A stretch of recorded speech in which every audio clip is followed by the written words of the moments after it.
meron daw investment sa Philippines. Pwede ka na mag-invest internationally. For 50 pesos. Ano ba naman yun? Ano? Mas masarap pa sa ensimada ng lola mo. Wala, Joe. Welcome to Business Reviews Vlog. Ngayon, napaganda ng topic natin kasi pwede kang yumaman. Sa 50 pesos mo, pwede ka na maging investor. Investor?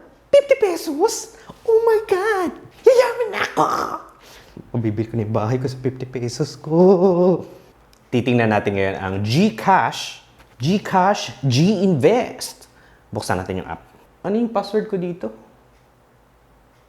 1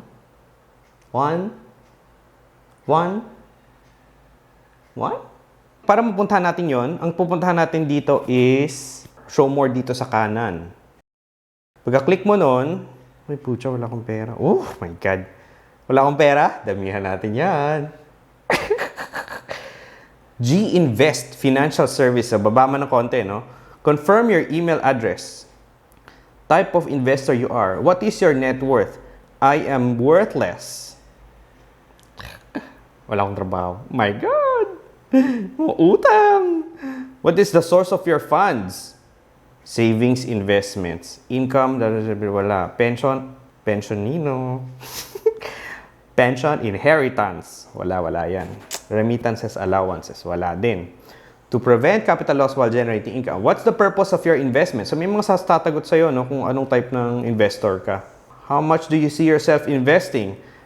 If I have money, siguro, how much do I see myself investing? More than this, sa inyo ba lahat? How frequently do you see yourself? Siguro ang tinatanong nila, ilan yung ipapasok mo sa platform namin? Dapat siguro clarify nila yun. How frequently do you see yourself investing? Only when I have cash available. Investment horizon. Investment period. May nag-message.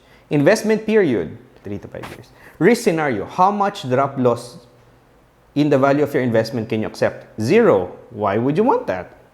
Investment principle. For this investment, you are A. Willing to accept low to no risk for general stability of your money. B. Willing to accept moderate risk in return for some growth opportunity. C. Willing to accept high risk for potentially higher return. No risk. How knowledgeable are you as an investor? Nagmamagaling ako. I'm very knowledgeable. What have you invested in? Cash deposit? Yes. Government securities? Yes. Stocks? Yes. UITF? Yes.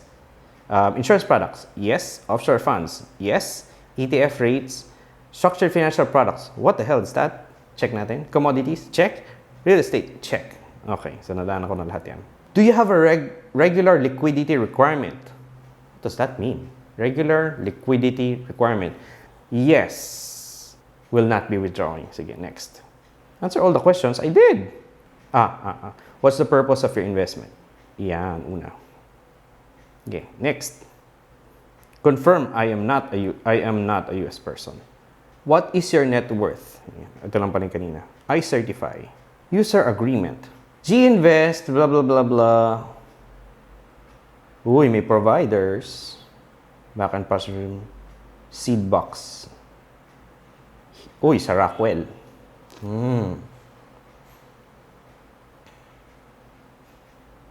Gcash have understanding boundary agreement, definition of terms. Oh my God, ang haba nito. Invest on money registration, mutual fund, product application, UITF, data sharing. Oh. FACTA. Registration, product application, product provider. Required to apply to a product provider to be able to invest in their product. Application understand consenting agreeing to bound terms condition by GXI will share your registration information GKYC GXI product provider prerogative to enter approve or reject your application. Okay. So, merong mga providers nagpa-partner sila with brokers. UIT for MF is valued according to current market. Meron kayong ganito sa ibang bansa? Parang hindi pa ako nakarinig, no? As low as $1.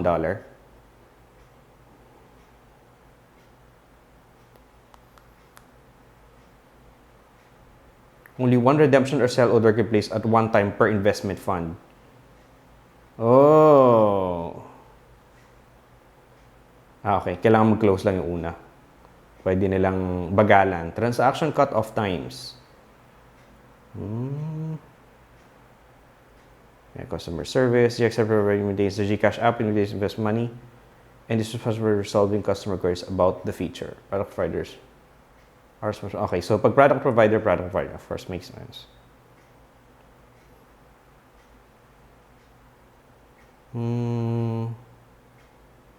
PDIC insured kaya to? You are unable to perform complete. You are unable to. Should not be liable for. Okay, any delay, misrepresentation, prohibition. Cancel slightly modify invest money or violation of terms. Okay, suspension of invest money in partnership term. Upon notice, breach your term. Okay. Now what? Now I close it. Confirm. Your risk profile is moderate. I'm moderate. May nag-text. Hi, blank. Thank you for your interest in GInvest. We have sent your details to Atram Trust Corp. We will notify you via email and SMS once your registration is approved. Oh my God, yun lang ang laman niya. I guess tutuloy lang natin next time. I'm so excited about this kasi pwede ka daw mag-invest sa ibang fund internationally. So, I suppose nagpa-partner sila sa brokers, tapos pwede ka mag-invest sa mga mutual funds, sa may mga ETF or whatever na wala sa Philippines. That's actually pretty good. Meron din silang dito, G-Life ba to? G-Insure. Welcome to G-Insure. Free COVID-19 and dengue insurance for as low as free coverage 140. Bibigyan mo lang information mo. Accident 209. View all. Sing Life. Who the hell is Sing Life? I don't know Sing Life. Have you ever heard of them? Free. Let's get this. Okay, saka na to. Oh my God, guys. Well, I was hoping yayaman ako today, pero mukhang hindi pa. I-close muna natin, no? Nag-apply tayo, di ba? Meron tayo ngayong email. Papakita ko sa inyo. Welcome to Invest Money. So, meron silang teaser. Yung teaser. Gcash, invest money. Gcash, invest money. Congratulations on how investment work. Investment value, risk, long-term benefit, risk profile, regular investment. Okay. Subscribe, monitor, redeem. Still have more questions? Download the attached primer. Teaser. What's invest money? What's investing? How do I invest my money? What's investing?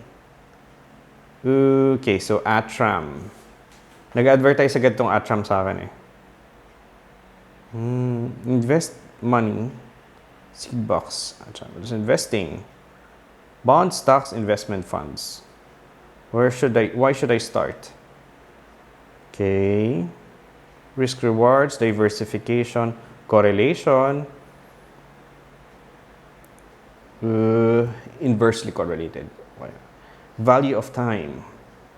What are you investing for? How do I invest money in Gcash? Subscribe. Okay, step 1. Tap the view investment products.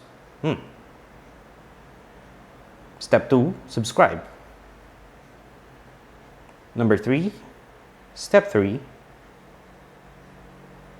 Same day NAV boo. Read the terms. Number 5. Wait for your order to be allocated. Enter the amount you want to invest. Oh, bakit may 3 agad? 3 ulit. Umulit. 3, 4, 5. How do I redeem my investments? View investment, click redeem on the dashboard. Enter the amount you want to redeem. Confirm your order by agreeing. Okay, wait for the redemption proceeds. Okay. Can I transact in invest money through USSD or SDK? No. Gcash app. Is Gcash a distributor of the payment products on invest money? No. How many investments can one person have at a single time? Each investment is available in invest money. There will only be one for the beta launch. Oh, beta pa lang pala sila. Oh, you can go directly to Atram. I've never heard of them. Will I be charged for any additional international invest money? There are no additional fees. Shoutout sa'yo, Dayan. Tsaka Sean. Nagte-text na. Good morning. Okay. Yun lang ang nakita ko. So, let's see. Bubuksan ko ulit yung Gcash app. Tapos tingnan natin kung pwede tayo mag-invest. Mag-invest tayo ng 50 pesos. Kasi ikayayaman natin yung 50 pesos na yan. Nandito tayo, di ba?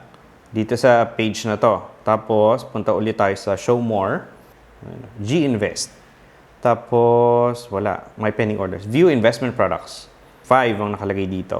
Philippine Equity Smart Index Fund. Global Consumer Trends Feeder Fund. Total Return Peso Bond Fund. Atram Global Technology Feeder Fund. Tsaka Atram Peso Fund. Tingnan natin kung ano laman nila. Feeder Fund. Nakalagay din dito kung conservative, aggressive, moderate, aggressive.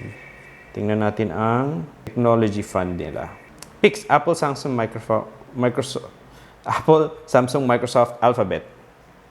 As of 29 December 2020. My initial investment, 1,000. My first year return, 97.31. I don't understand. Buy. Yes. My user agreement. Atram. Oh my God. May form. Okay, I guess they need to bake in something like HelloSign or DocuSign here para digital signatures, no?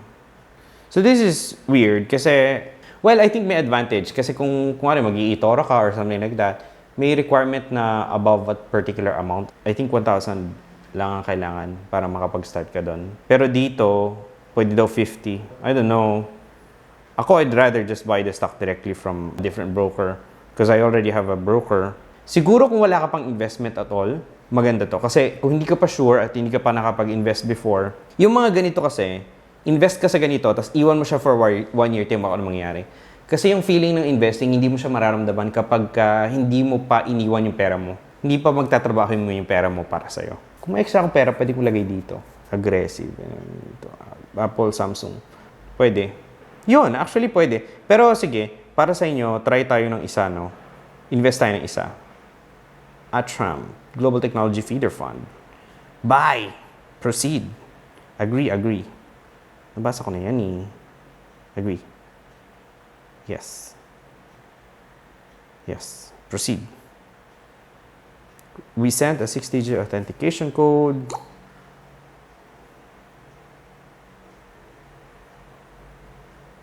Okay. Tapos, how much? 1,000. Okay.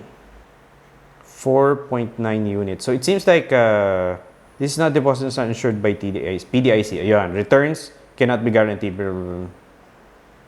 Okay. Long game lang naman to eh. Bili tayo. $20. Okay. So, may buy order na ako. Okay. May buy order na. So, I own 4.91 of that particular Atram fund. I've never heard of Atram. Pero yun, nabawasan na yung pera ko at yun na yun, investor na ako. Okay, mayaman na. Ibig sabihin nito, madali actually. Wala pang 30 minutes nakabili na ako ng stock. I don't know why. Siguro dahil accredited na na user na ako sa Gcash. Ayun guys, naka-invest na ako ng 1,000 pesos sa isang stock. Pwede daw 50, so kung 50, siguro mga game point something lang yung makuha mong stock. Asa inyo na yun kung magkano gusto nyo invest. Dapat pala tinry ko 50, no? Pero yon guys, kung hindi pa kayo nakapag-invest, try nyo yan. Ako, I started investing siguro mga 2015. Nag-start ako sa Morgan Stanley. Maganda yung arrangement ng company actually. Try nyo din yung mga ganito kung gusto nyo, no? I think it's a good start kasi kapag na-realize mo na kung pwedeng tumubo yung pera mo nang wala kang ginagawa, it's a great feeling. Baka daw mag-crash yung market or whatever. Pero sa inyo na yan, sa risk appetite nyo, no? Kung hindi pa kayo nakapag-invest before, try nyo din to. Saka syempre, may mga kalala kong tatrabaho dyan. I hope you liked the video at sana may natutunan kayo mag-invest sa Gcash. Hindi sa Gcash, I mean sa Atram funds. So, 5 yung products doon. Magkakaiba lang ng aggressiveness yan. Ayun, I hope you liked it. Thank you for watching. Follow me on social media. Thank you for watching.